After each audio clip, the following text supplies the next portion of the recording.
Welcome to my channel. Subscribe to the channel and listen to my stories every day. Marcy and I had been together for 12 years that I thought were pretty solid. We met during our college years, fell in love fast, and built a life together that I thought was real.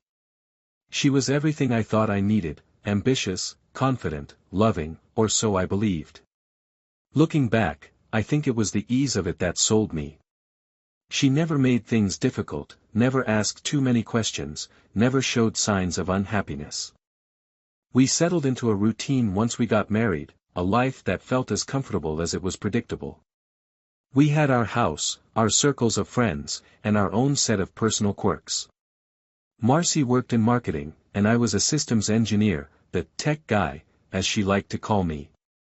I thought we complemented each other well. She'd bring up some detail about a client or a conference, and I'd be ready with an answer on how her office could make tech work smoother for them. In hindsight, maybe I just didn't want to see what was in front of me. Things were quiet at home, and I took that for peace. I had no reason to assume she was hiding anything, at least not at first. Sure, she'd been acting different lately, more attached to her phone, staying late at work here and there, and bringing up new friends at work that I had never heard of before. It wasn't enough to make me suspicious, though. Just enough to notice a slight change. One evening, while Marcy was getting ready to go out for what she called a networking dinner, I found myself lingering in the kitchen, wondering. Something felt off about it all. I watched her carefully as she brushed past me, her smile too wide, her laugh too forced. It was subtle, but I'd started to notice these things. She came up to me, kissed my cheek, and said, "I won't be back too late, I promise." She grinned, trying to look reassuring. I nodded, pretending to be preoccupied with something on my phone. "Sure. Have fun." As soon as the door clicked shut behind her, I felt an odd sense of relief. The nagging feeling that had been creeping into the corners of my mind the past few weeks came forward. I decided to check her laptop to see if there was anything strange going on. It wasn't something I'd ever done before, and I felt a slight pang of guilt as I opened the lid, but the curiosity gnawed at me. The screen lit up, and there was her email, still logged in. I hesitated, scrolling slowly at first. Most messages were about work, boring corporate memos, meeting reminders, follow-ups with clients. But then I saw a name that kept coming up, Paul. I vaguely remembered her mentioning him once or twice in passing, something about him being a new face in her department. I clicked on one of the messages. The message opened, and the words hit me like a punch to the gut. It was casual, maybe too casual, with a few inside jokes and a warmth that I'd started missing in our own conversations. I scrolled further, my fingers almost moving on their own. The messages started growing more personal, more intimate.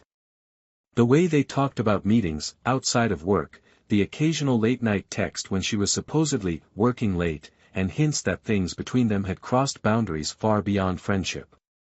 My pulse raced as I took it all in, and I felt the room close in around me.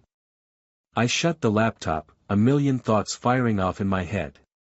This couldn't be real. We'd been married for 12 years, together even longer. I took a deep breath, telling myself to calm down, but the words I just read played over in my mind, her voice overlapping with his in some imaginary whisper. I needed proof, real proof. I opened the laptop again, my hands shaking as I continued reading. The texts were enough, but there were receipts for dinners at places she'd never mentioned. Hotel confirmations. Her lies, wrapped up in the little details, were unraveling right before me. But even after reading it all, I sat there, unable to move. Maybe part of me didn't want to believe it. Maybe I was hoping I'd read it wrong. I didn't say anything when she came home that night. I just watched her closely, her every move, every small detail. I noticed the glow in her face, the way her smile didn't quite reach her eyes. The distance that seemed to grow by the second. When she asked me how my evening was, I mumbled a vague response, barely able to look at her. I spent the next few days going through the motions, letting the evidence build.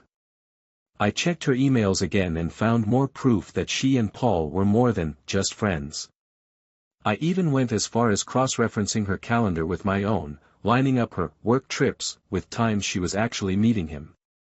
I couldn't sleep, couldn't focus on anything else. Every time she came home with some new excuse, my anger grew.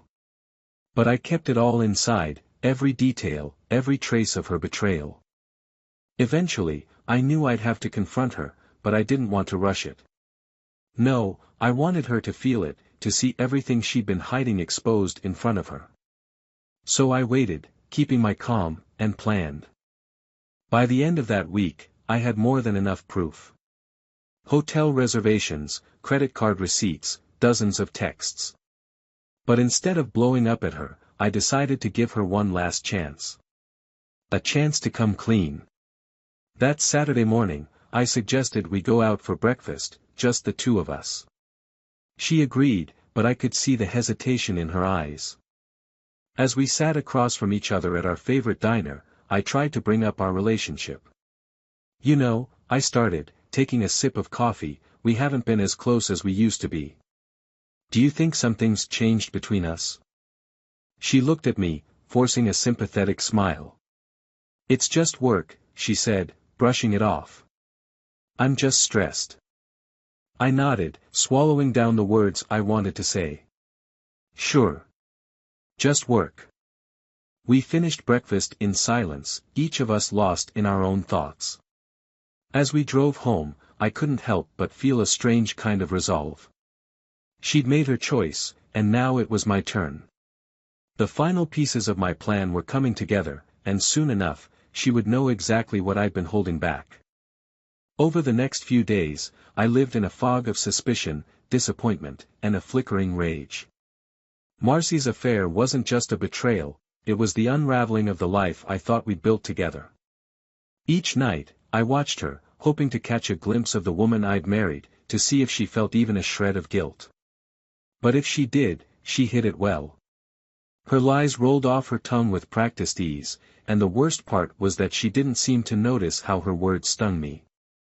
The routine carried on, our lives a careful choreography. She would leave for her job, which I now knew was more of a cover than anything, and I would head to my own work with just enough resolve to get through the day. The difference was that now, every look, every action, every little habit she had, seemed like a piece of the larger betrayal.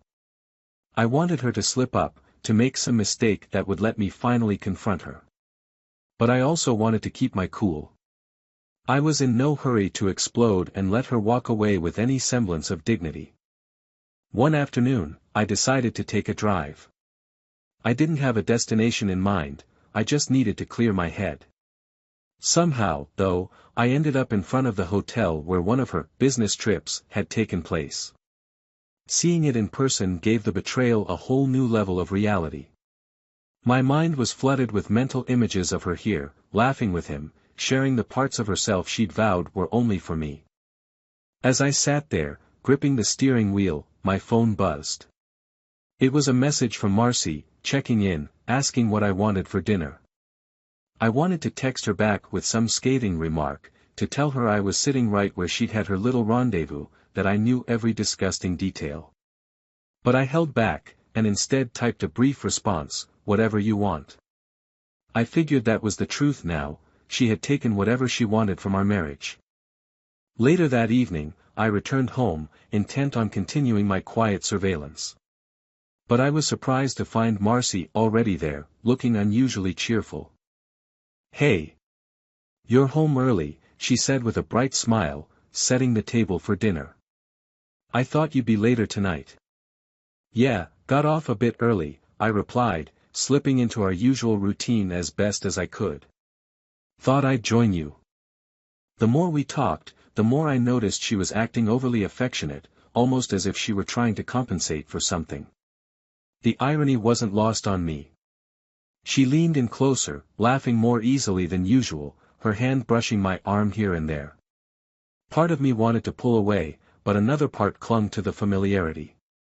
It was almost as if I could pretend, just for a few moments, that things were normal again. As the night went on, I could feel her watching me, probably noticing my quiet demeanor. I'd never been great at hiding my emotions, and despite my efforts, my anger simmered just beneath the surface. "Is everything okay?" she asked, her voice laced with concern as she cleared the dishes. "You seem off lately." For a second, I almost let it out. Almost let her know that I knew everything, that her lies had unraveled. But something stopped me. Instead, I forced a smile and shook my head. "Just work stress. Nothing to worry about." She nodded, accepting my answer without much probing. Maybe she was relieved, maybe she just didn't want to dig too deep and risk exposing her own secrets. That night, as we lay in bed, I could feel the distance between us more than ever. I watched her as she fell asleep, her face peaceful and content, oblivious to the turmoil she'd caused. I wanted to shake her awake, to tell her that I knew everything, that this facade was done. But I wasn't ready yet.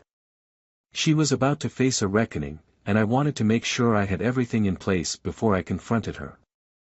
In the days that followed, I kept gathering evidence. I scoured our bank records, our credit card statements, piecing together a clear timeline of her deceit. With each piece, my anger grew sharper, more focused. I wanted her to see exactly how much I knew, to feel the weight of every lie she'd told. Then, one night, the final piece of the puzzle fell into place. Marcy had gone to bed early, exhausted from her latest business dinner. I stayed up, pretending to work, but really, I was waiting for the perfect moment. I knew she'd left her laptop downstairs, and I had one last piece of business to handle. I logged in and found her email open, exactly as I'd hoped. I scrolled through her messages until I found a recent one from Paul. It was short, casual, with a hint of intimacy that made my blood boil. They'd planned to meet the following weekend, something about needing more time together. That was all the confirmation I needed. I copied the message, pasted it into a document, and added it to the growing file of evidence I'd been collecting. Then, I printed everything, every message, every receipt, every piece of proof that showed exactly what she'd been up to. The stack of papers felt heavy in my hands, like the weight of our failed marriage condensed into a single file. I went to bed, feeling a strange sense of calm. The anger was still there, but it was tempered now, sharpened into something else. It wasn't enough just to end things, I wanted her to feel the consequences of her actions, to know exactly what she'd thrown away. The following morning, as she got ready for work, I casually mentioned that we should go over our finances soon. "It's probably time to take a look at everything and make sure we're on the right track," I said, keeping my tone light. She glanced at me, a flicker of something, worry, maybe, passing over her face. But she nodded, her expression smoothing back into her usual, easy smile. "Of course. We can do that. Maybe this weekend?" "Perfect," I replied, mentally preparing for what was to come. The weekend arrived, and I made a point to act as normal as possible, giving her no reason to suspect anything. We spent the day doing our usual things, running errands, grabbing lunch, pretending that everything was fine. But inside, I was counting down the hours until I could finally confront her. That night, after dinner, I suggested we sit down in the living room and go over the finances. She seemed relaxed, maybe even a little too relaxed, as she settled onto the couch with her laptop. "All right," I started, my voice steady. "I went through our recent statements and noticed a few interesting things." She looked up, her brow furrowing slightly. "What do you mean?" I took a deep breath, the weight of the moment settling over me. "I think you know exactly what I mean, Marcy." Her face went pale, her easy smile slipping away as the reality of the situation hit her. I placed the stack of papers on the coffee table, watching as her eyes flicked over the top page, taking in the evidence I'd gathered. The silence stretched between us, thick and heavy, as she realized exactly how much I knew. For the first time in weeks, I felt a sense of relief, a sense of control. This was just the beginning, and I was ready to see her face every consequence of her betrayal. Marcy's face went blank as she stared at the stack of papers.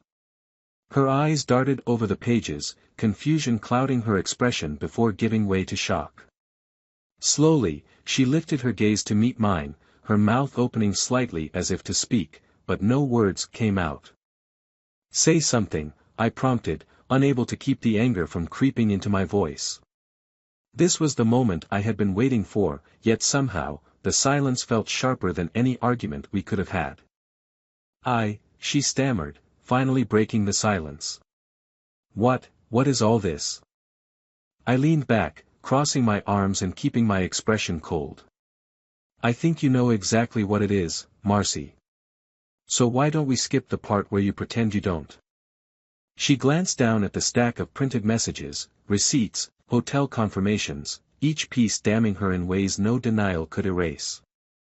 Her hands trembled as she reached out, picking up a page and reading it as if hoping it would somehow change the truth. But nothing could change what was written there. I don't know what to say," she whispered, her voice barely audible. "You could start with the truth," I replied, my tone sharper than I intended. "You could tell me why you felt the need to lie to my face, to sneak around like I wouldn't notice. Or maybe you could explain why, after 12 years of marriage, you thought you could just throw it all away like it meant nothing." Her eyes filled with tears, and she dropped the paper back onto the pile, burying her face in her hands. "I never wanted to hurt you. I don't even know how this happened." "Oh, come on, Marcy," I snapped, anger boiling over. "You don't know how this happened. You don't know how sneaking off to hotels, lying about work trips, and hiding texts happened. You didn't just trip and fall into an affair. You chose this." She looked up at me, a tear tracing down her cheek. "It wasn't supposed to go this far. Paul and it just started as a friendship. I never thought it would get to this point." "So when did it stop being a friendship, Marcy? When did you decide that sneaking around was worth risking everything?" She hesitated, struggling to find the words. "I don't know, it just happened slowly. I was lonely, and he was there. He listened. He made me feel." "Stop," I interrupted, holding up a hand. I couldn't stomach hearing her excuses, her justifications. "You don't get to make this about you being lonely. I was here, Marcy. We were supposed to be partners." Her gaze fell to the floor, her silence doing nothing to soothe the fire building in my chest. She was too cowardly to look me in the eye, too selfish to see the damage she'd done. All she could do was hide behind her excuses, blaming loneliness for choices she'd made deliberately, over and over. After a long pause, she finally spoke, her voice barely a whisper. "I don't know how to fix this. I don't even know what to say to you right now." "Fix it?" I let out a harsh laugh. "Marcy, this isn't something you can fix. You've already broken it, and you knew exactly what you were doing. And now you want to fix it?" Tears streamed down her face as she shook her head, unable to find any words that could save her. I felt an odd satisfaction watching her squirm, the guilt finally catching up to her. For the first time, she had to face what she'd done without the veil of secrecy to hide behind. "We could try counseling," she suggested weakly, desperation lacing her tone. Maybe we could work through this." I laughed again, a bitter, humorless sound. "Counseling? After everything I found out? After all those months of lies? You think some therapist can just erase that?" Her lip quivered, and she tried to reach out to me, but I pulled back, refusing her touch. I didn't want her anywhere near me. The thought of her hand on mine felt like poison. "Please, I'm so sorry," she said, her voice breaking. "I know I messed up, but I still love you. I never stopped loving you, even when I was." "You don't get to say that," I interrupted, my voice icy. "You don't get to throw that word around like it means anything. Love? People who love each other don't do this. They don't destroy everything because they're lonely. She flinched, as if my words had physically hit her, and for a moment, I felt a pang of pity. But it was fleeting. This woman before me was not the person I thought I had married. She was a stranger, someone who had betrayed me with barely a second thought, and I couldn't bring myself to feel sorry for her. Is that all it was to you? I continued, my voice calm but dripping with anger. Were 12 years of marriage just some placeholder for when you got bored? No.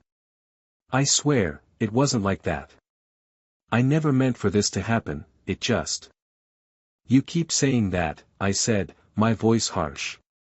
That you didn't mean for it to happen. That you didn't want it to get this far. But it did. Because you let it. You made a choice, Marcy. You made hundreds of choices that led you here, and now you're acting like a victim. She opened her mouth to respond, but I cut her off, my patience completely gone. I don't want to hear it, Marcy. I don't want to hear about how you didn't mean to ruin everything. You had every opportunity to stop this, and you didn't. So, don't sit there and try to make this seem like some mistake. Silence fell between us, heavy and suffocating. I could see her struggling to come up with something to say, some excuse or explanation that might make me see her as a person worth forgiving. But I was past that. Forgiveness wasn't on the table anymore. Maybe you should stay somewhere else tonight, I said finally, my voice cold and detached. Her face crumpled, and for a second, I thought she might refuse, might try to plead her way out of it. But she nodded slowly, her shoulders sagging in defeat. All right, if that's what you want. It's not about what I want, I replied sharply. It's about what you did. You made this choice. Now, you have to live with it. She stood slowly, gathering her things in a daze, her hands still shaking. I watched her, the remnants of our life together scattering around us. She paused at the door, glancing back at me with an expression of pure regret. Please believe me when I say I'm sorry, she whispered, her voice barely audible. I didn't respond. I couldn't bring myself to say anything that would soften the blow. I'd spent months carrying the weight of her lies, pretending that things were okay while she lived her double life. Now, she would finally feel the consequences, and I wouldn't be there to shield her from them. The door clicked shut, and I was alone. The quiet settled around me like a heavy blanket, the finality of it sinking in. I had imagined this moment so many times, the confrontation, the release of all the anger and betrayal I'd been holding inside. But now that it was over, all I felt was emptiness. I wandered through the house, the silence following me from room to room. Each space held memories of our life together, moments that now felt tainted, corrupted by her betrayal. I thought of the vacations we'd taken, the lazy Sunday mornings, the countless little moments that made up our marriage. And I realized that all of it was gone. She would face the reality of what she'd done, but so would I. I had a choice now, a chance to start fresh, but at the cost of everything I thought I'd known. And as I stood there, alone in the home we'd built, I wasn't sure if that was a victory or a defeat. I spent the first few days alone in a state of numb disbelief. Each time I walked through the house, I was struck by the silence, the absence of Marcy's presence, which seemed to echo through every empty room. For 12 years, we had shared this space, filled it with laughter and arguments, love and comfort. Now, it felt hollow, as if her betrayal had drained it of all warmth. But as the days passed, the numbness gave way to a strange kind of clarity. I began sorting through everything we shared, deciding what I wanted to keep, what I'd throw away, and what belonged to her. I was reclaiming my life, my space, piece by piece. The anger was still there, but it felt different now, muted by a determination to move forward, to let go of the hurt and focus on what lay ahead. About a week later, I found myself standing in front of my lawyer's office, holding a neatly prepared folder of documents. The papers were ready, all I needed to do was file them and make everything final. But as I opened the door, I caught a glimpse of my reflection in the glass. My expression was calm, but there was a sadness in my eyes that I couldn't ignore. Filing these papers would mean closing a chapter of my life that had once meant everything to me. I hesitated, my hand gripping the folder tightly. Was I really ready to end it like this? Before I could dwell on it further, my phone buzzed. I glanced at the screen and saw a text from an unknown number. "It's Paul. I think we should talk." I stared at the message, a mix of confusion and curiosity bubbling up. I hadn't expected to hear from him, and I wasn't sure what he could possibly want. After everything, what was left to say? Against my better judgment, I replied. We agreed to meet at a quiet cafe on the other side of town. I arrived early, sipping a bitter cup of coffee while I waited. The place was nearly empty, the low hum of soft jazz music filling the silence. I didn't know what I wanted from this meeting, maybe closure, or at the very least, an explanation. When Paul finally walked in, I was struck by how ordinary he looked. This was the man who had unraveled my marriage, who had taken my wife's loyalty and twisted it into something sordid and ugly. He looked nervous as he sat down across from me, his hands fidgeting on the table. "Thank you for agreeing to meet me," he started, his voice barely above a whisper. "I know this is strange." I shrugged, trying to mask my emotions. Strange is one way to put it. "What do you want, Paul?" He took a deep breath, gathering his thoughts. "I wanted to apologize, first of all. For everything. I know that doesn't change what happened, but I thought you deserved to hear it." I narrowed my eyes, studying his face for any sign of insincerity. But he seemed genuine, almost remorseful. "Apology accepted," I replied tersely, more out of courtesy than any real forgiveness. "Is that all?" He shook his head, looking down at his hands. "No. There's something else. Something I think you should know." He paused, as if weighing his words carefully. "Marcy, she lied to me, too." "What are you talking about?" I asked, feeling a flicker of confusion. He sighed, running a hand through his hair. I thought we were serious. She told me she was planning to leave you, that she and I had a future together. She said you two were just waiting for the right time to end things." I felt a strange sense of disbelief. "She told you that?" I asked, barely able to process his words. He nodded, looking as hurt as I felt. "I realize now that it was all a lie. She never had any intention of leaving you. I was just convenient for her." The realization hit me like a tidal wave. Marcy had been lying to both of us, manipulating us to keep her double life intact. She had wanted the thrill, the attention, but she had never planned to follow through on any of it. I had been nothing more than a safety net, someone she could fall back on whenever she felt like it. "She played us both," I muttered, the bitterness seeping into my voice. Paul nodded, his expression one of resigned acceptance. "Yeah. I guess she did. I wanted you to know. I thought you deserved to hear the truth." We sat in silence for a moment, both of us grappling with the same sense of betrayal.